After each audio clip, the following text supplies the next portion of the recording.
আমরা জানি পৃথিবীতে যত মানুষ আগমন করেছেন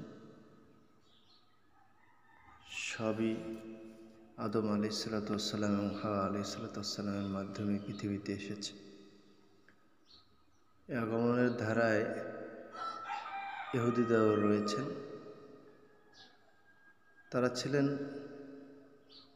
হযরত ইয়াকুব আলাইহিসসালামের বংশধর। ইহুদি ধর্মের জাতির পিতা এবং ইসলাম ধর্মের জাতির পিতা একজনই, তিনি হলেন হযরত ইব্রাহিম আলাইহিসসালাম। ইব্রাহিম আলাইহিসসালামের পুত্র ইসহাক আলাইহিসসালাম আর ইসমাইল আলাইহিসসালাম দুইজন। হযরত ইসহাক আলাইহিসসালামের পুত্র ছিলেন হযরত ইয়াকুব আলাইহিসসালাম। ওনার আরেক নাম ইসরাইল। এই ইয়াকুব আলাইহিসসালামের বংশধরকে আল্লাহ তাআলা বনি ইসরাইল নামে সম্বোধন করেছেন। হযরত ইয়াকুব আলাইহিসসালামের 12 সন্তানের মধ্যে একজনের নাম ছিল ইয়াহুদা এবং সে ছিল বড়। ইয়াহুদা এর বংশই পরবর্তীতে সবচেয়ে বেশি বিস্তার লাভ করে, তাই বনি ইসরাইল এর আরেক নাম ইয়াহুদি। ইহুদি ধর্ম আর বংশ দুটো আলাদা। সব ইহুদি বংশের লোক ইহুদি ধর্মের হলেও সব ইহুদি ধর্মের লোকই ইয়াহুদার বংশধর নয়। এই ইয়াহুদাই কিন্তু তার আপন ভাই সাইয়েদনা ইউসুফ আলাইহিসসালামকে কূপে ফেলে হত্যা করতে চেয়েছিল।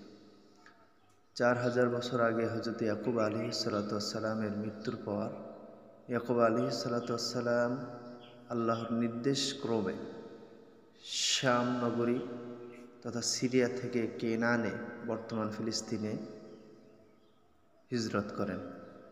তিনি সেখানেই বসবাস করেন।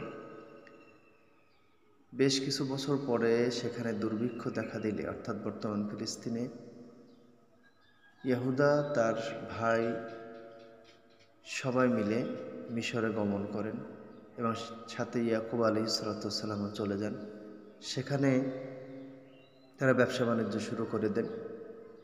মিশরের তখনকার রাজা ছিলেন ইউসুফ আলাইহিসসালাম, যিনি ইয়াকুব আলাইহিসসালামের 12তম সন্তানের মধ্যে 11তম।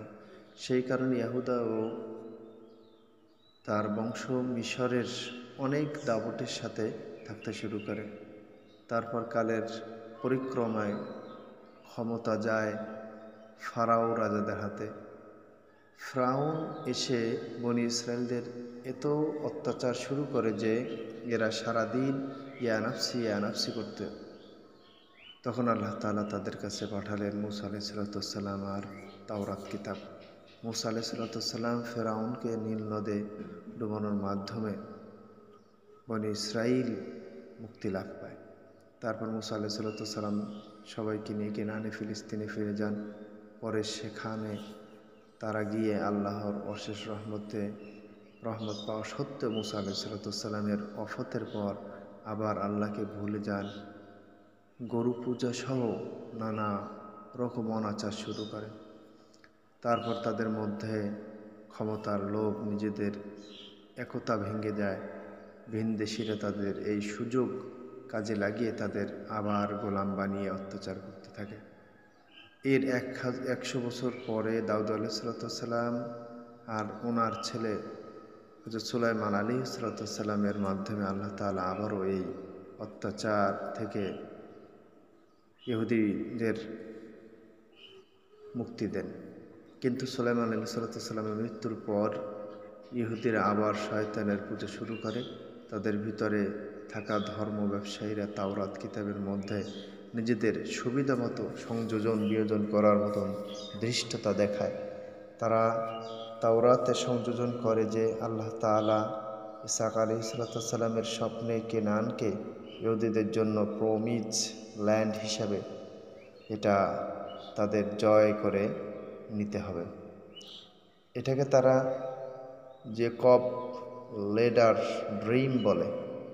তাদের এমন নির্লজ্জতা ও দৃষ্টতার কারণে তারা বারবার আল্লাহর শাস্তির মুখে পড়েছেন। যেমন কখনো গৃহহীন হয়ে যাযাবরের মতো ঘুরছে, ব্যাবিলনের সাম্রাজ্যের দ্বারা গণহত্যার শিকার হয়েছে, রোমান সাম্রাজ্যের দ্বারা সিরিয়া থেকে আরব দেশে বিতাড়িত হয়েছে। মহানবী হজরত মুহাম্মদ সাল্লাল্লাহু আলাইহি ওয়াসাল্লামের সময় তারা আরব দেশ থেকে বিতাড়িত হয়ে চলে যান ইউরোপে। আর ওমর রাদিয়াল্লাহু তাআলা আনহু ফিলিস্তিন ও আল আকসা বিজয় করেন।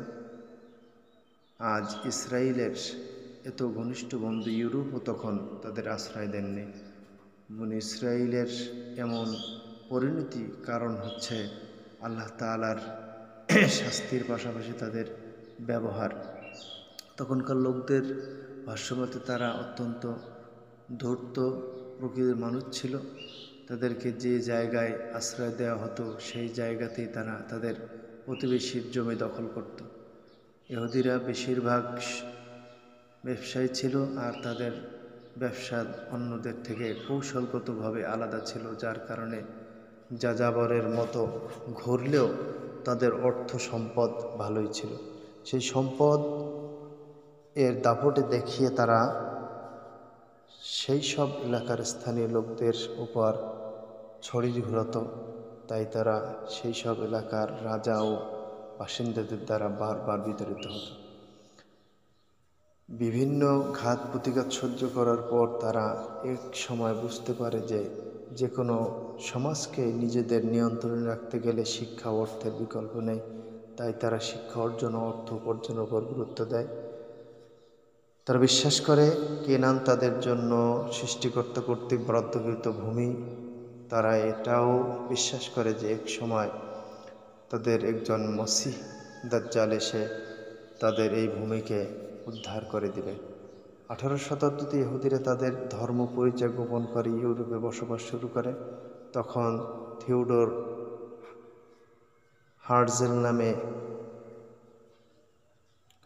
তাদেরই একজন ব্যবসায়ী ফিলিস্তিনিকে নিজেদের দখলে আনার লক্ষ্যে 1897 সালে জিওনিজম আন্দোলন শুরু করে। ইহুদিদেরকে আবারও নতুন করে স্বপ্ন দেখানো শুরু করে। এই আন্দোলনকে যারা সমর্থন করেন তাদেরকে জিওনিস্ট বলে। যেহেতু ইহুদিরা অনেক শিক্ষা অর্জন আর অর্থ উপার্জন করেছিল, তাই তাদের মধ্যে কিছু সংখ্যক মানুষ ইউরোপে ধর্ম গোপন করে থাকলেও কেউ কেউ মেধার জোরে ইউরোপে গুরুত্বপূর্ণ পদ দখল করতে বিজ্ঞানী হিসাবে স্বীকৃতি পেতে শুরু করে। তখন তারা শুধুমাত্র পদ দখল করেই থেমে থাকেননি, সেই সাথে নিজেদের একটা রাষ্ট্র গঠনেও প্রচুর সমর্থন সংগ্রহ করার চেষ্টা করতে থাকে। তখন ইউরোপের সর্বোচ্চ পর্যায়ের থেকে সিদ্ধান্ত নেওয়া হয়েছিল তাদেরকে আফ্রিকার উগান্ডায় থাকার ব্যবস্থা করে দেওয়া হবে।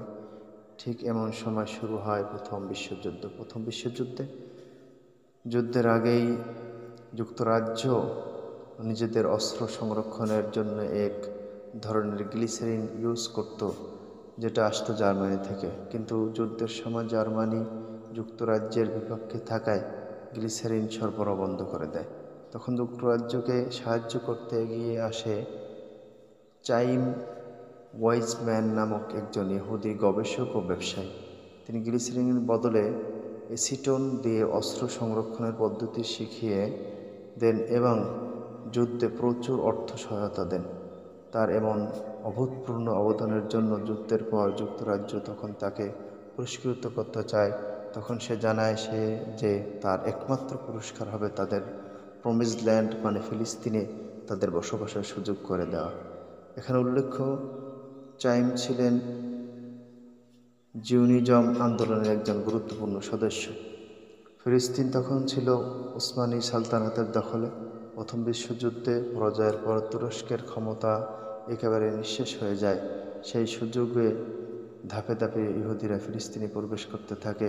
প্রথমে তারা ফিলিস্তিনিদের কাছে ঘর ভাড়া করে থাকতে শুরু করে, তারপর বেশি দামের লোভ দেখিয়ে সেগুলো কিনতে থাকে।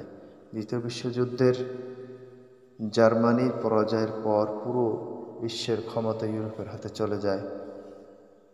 ইহুদিরা তখন স্থানীয় ফিলিস্তিনিদেরকে অত্যাচার জোর জবরদস্তি করা শুরু করলে ফিলিস্তিনিরা প্রতিবাদ করে। তখন ইউরোপ থেকে ঘোষণা আসে পুরো ফিলিস্তিনে 55 ভাগ থাকবে ফিলিস্তিনের দখলে, আর বাকি 45 ভাগ থাকবে ইহুদিদের।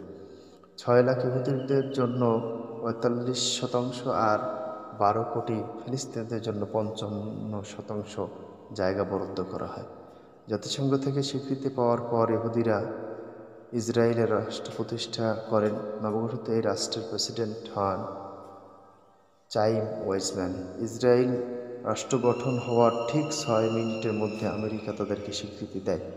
আর এভাবেই যুক্তরাজ্য ও যুক্তরাষ্ট্রের প্রত্যক্ষ মদদে ইয়াকুব আলাইহিসসালামের সাথে কেনানে আসা যাযাবর থেকে আজকের গাজাকে ধ্বংসকারী দানবে পরিণত হয়েছে।